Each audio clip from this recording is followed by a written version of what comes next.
घटक दल, फिर चाहे ओम प्रकाश राजभर हो, संजय निषाद हो, आशीष पटेल हो, जयंत चौधरी हो, भाजपा से इतर एक अलग मंच पर नजर आए।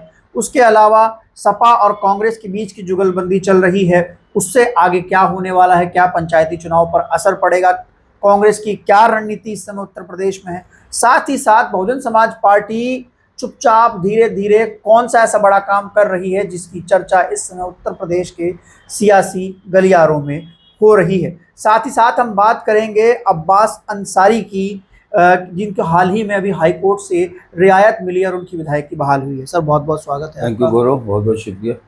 सर शुरुआत हम ये करते हैं कि हम देखते हैं कि एनडीए जो एक पोर्ट्रे किया जाता है कि बहुत मजबूत है, प्रधानमंत्री मोदी की लीडरशिप में एनडीए के सभी दल, चाहे वो 1 सीट वाला हो, 2 सीट वाला हो, फिर चाहे चंद्रबाबू नायडू हो या नीतीश कुमार हो, सब एक साथ। लेकिन हाल ही में दिल्ली के तालकटोरा स्टेडियम में निषाद समाज पार्टी का एक सम्मेलन होता है, जिसमें संजय निषाद, ओम प्रकाश राजभर, आशीष पटेल और जयंत चौधरी की ओर से उनके सांसद जो हैं चौहान, वो वहाँ पहुँचते हैं और सब अपना अपना दुखड़ा सुनाते हैं और भाजपा को मन भर कोसते हैं। तो आपको क्या लग रहा है कि क्या ये महज एक शुरुआत है? ये जो दल कैमरे पे दिखाते हैं कि हम योगी जी के साथ हैं, मोदी जी के साथ हैं, लेकिन जब इकट्ठे हो जाते हैं तो फिर अपना अपना दुखड़ा रोने लगते हैं। आप इसको किस तरीके से देखते हैं? हाँ गौरव, सबसे बड़ी चीज़, पहली चीज़ तो ये है कि उत्तर प्रदेश के सिनारियों में योगी मोदी आप साथ में नहीं देख सकते हैं। उत्तर प्रदेश के मामले में योगी को अलग देखा जाएगा और दिल्ली या दूसरे राज्यों के मामले में मोदी को अलग देखा जाएगा। उत्तर प्रदेश में योगी आदित्यनाथ 2017 में जब मुख्यमंत्री बने तो शुरुआत से ही उनके मुख्यमंत्री बनने से लेकर आज तक कभी भारतीय जनता पार्टी के किसी नेता से उनके करीबी के चर्चे कभी नहीं हुए। जब भी उनके चर्चे हुए, अधिकारों से उनकी जो कुर्बत है कि अधिकारी उनके बहुत करीब हैं, सूचना निदेशक पूर्व के रहे हों, उसके अलावा तमाम विभागों के प्रमुख सचिव रहे हों, तमाम मंत्रियों की शिकायतें रही हों। हमने आपने बहुत खबरें की, तमाम चैनल्स पे डिबेट्स की। कभी ब्रजेश पाठक BCM है, उनके प्रमुख सचिव से जो उनका विवाद रहा तो उनको चिट्ठी लिखनी पड़ी, मीडिया में आना पड़ा। उसके बाद दूसरे DCM जो थे उनके साथ भी यही था कि उनका DCM जो है उनका प्रमुख सचिव उनकी बात नहीं सुन रहा है, ट्रांसफर पोस्टिंग में उनका मामला नहीं चल रहा है। फिर हमने देखा कि जो AK शर्मा है, जो ऊर्जा मंत्री थे और अभी भी हैं, तो उनका जो पावर कॉरपोरेशन का CMD था, उससे उनका विवाद और बहुत उस पर खबरें चलती थी। तो नेताओं से उनका कभी संबंध नहीं रहा। उनका संबंध जब भी रहा अधिकारियों से रहा, अधिकारियों ही उनकी सरकार चलाते रहे और अधिकारी पर भरोसा करते रहे।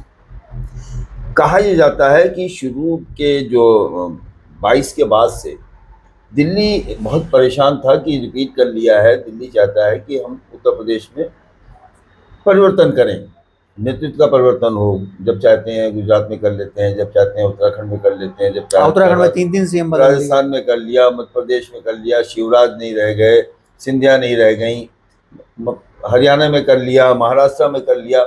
उत्तर प्रदेश में योगी आदित्यनाथ का कद और चेहरा इतना बड़ा है कि दिल्ली अपने उस मिशन में कामयाब नहीं हो पाया। ये जितने सहयोगी दल हैं, NDA जो है उसको उसकी देखभाल जो करते हैं वो अमित शाह करते हैं। और आपने देखा होगा कि जब यहाँ से कोई जो सहयोगी दल है नाराज होता है तो सीधे अमित शाह के दरबार में दिखाई देता है। कभी आप देखिए ओम प्रकाश राजभर वहाँ पहुँच रहे हैं, कभी आप देखिए संजय निषाद वहाँ पहुँच रहे हैं, कभी देखिए अनुप्रिया पटेल के पति आशीष पटेल की वहाँ उनसे मुलाकात हो रही है। तो सारे सहयोगी दल जो हैं अपना दुखड़ा वहीं रोते हैं।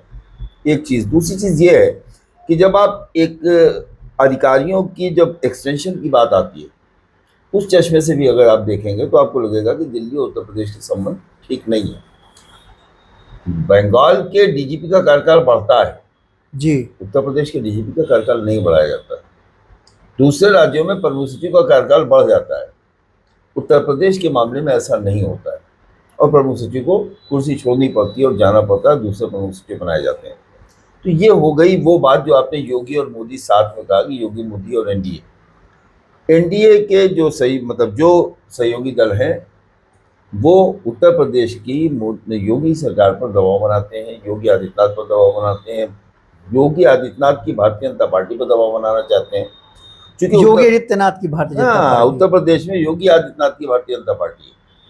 क्योंकि अगर भारतीय जनता पार्टी होती तो आप अपने ही कैबिनेट मंत्री, अपने ही मंत्री और अपने ही लोग जो है वो शिकायतें न करते। ये एक बड़ा सवाल है। तो चुनाव आ रहा है 27 का, सहयोगी दलों को टिकट चाहिए, संख्या कहानी है अपनी भाई। जो ये कार्यकाल है 22 से 27 वाला, इस कार्यकाल में योगी आदित्यनाथ को दिखाने के लिए उनके पास कुछ नहीं है। खाली जिलों के नाम, तहसीलों के नाम बदलने से, खाली कांवड़ यात्रा पर फूल बरसाने से, खाली संभल और क्या कहते हैं फतेहपुर की घटना पर कार्रवाई एक तरफा करने से वोट नहीं आता। और इसका सबूत 2024 का लोकसभा का चुनाव है।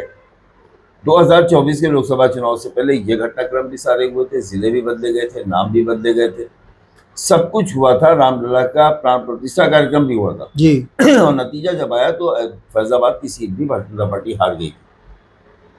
तो ये एक ऐसी चीज है जो दिल्ली को अच्छी लग रही है, लखनऊ उससे परेशान है।